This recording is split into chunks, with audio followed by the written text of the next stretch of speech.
আসসালামু আলাইকুম everyone, welcome back to my channel. আজকের পর্বে শেয়ার করব ঈদের স্পেশাল দারুণ মজার একটা ডেজার্ট রেসিপি। আর আজকে এই ডেজার্ট রেসিপি পাউরুটি আর দুধ দিয়ে তৈরি করে নিয়েছি। রেসিপিটা খেতে যেমন মজার, তেমনি কিন্তু তৈরি করাও একেবারে সহজ।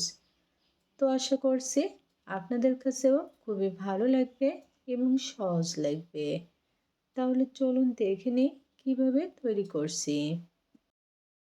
রেসিপি তৈরির শুরুতে এখানে কয়েক পিস পাউরুটি নিয়েছি, আর প্রত্যেকটা পাউরুটির চারপাশে যে ব্রাউন অংশটুকু আছে সেই অংশটুকু কেটে বাদ দিয়ে দিচ্ছি। বাদ দিয়ে এখন মাঝ বরাবর এরকম করে দুইটি অংশে ভাগ করে নিচ্ছি। প্রত্যেকটা পাউরুটি কিন্তু আমি একইভাবে কেটে নিয়েছি। পাউরুটির পিসগুলো এখন ভেজে নিব, আর এর জন্য প্যানে নিয়ে নিচ্ছি 2 টেবিল পরিমাণ সাদা তেল, 1 টেবিল পরিমাণ ঘি। অবশ্যই এখানে ঘিটা দিবেন, তাহলে কিন্তু এই ডেজার্ট রেসিপিটা অসম্ভব সুন্দর হবে। এখন আমি পাউরুটির পিসগুলো তেলের ভিতরে একে একে দিয়ে দিচ্ছি।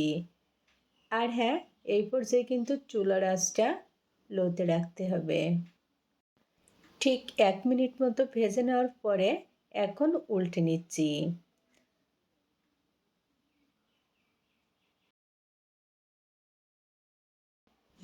এক থেকে দুইবার উল্টে পাল্টে খুবই সুন্দর করে ভেজে নিয়েছি।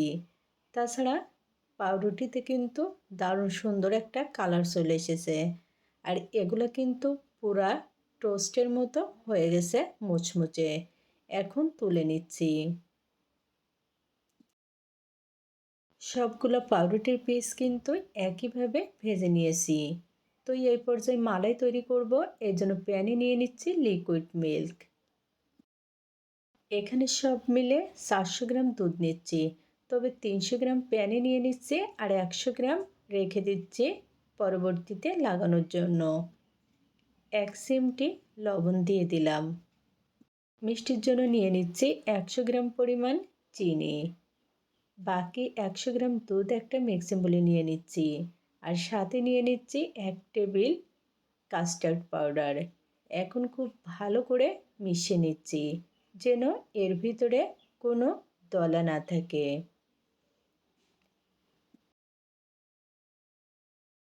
ভালো ফ্লেভারের জন্য দিয়ে দিচ্ছি 1 চিমটি এলাচ গুঁড়া। এখন চুলার আঁচটা মিডিয়ামে রেখে 2 থেকে 3 মিনিট দুধটুকু জাল করে নিচ্ছি। অর্থাৎ দুধটুকু এমনভাবে জাল করতে হবে যেন 300 গ্রাম দুধ 200 গ্রামে চলে আসে। দুধটুকু জাল করে নেওয়া হয়ে গেছে।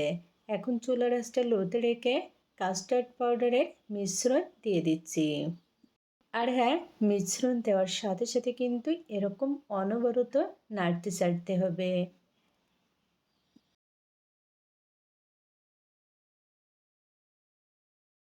খুব বেশি আর জাল করার দরকার নেই, জাস্ট 1 মিনিট মতো জাল করলে পুরোপুরি রেডি।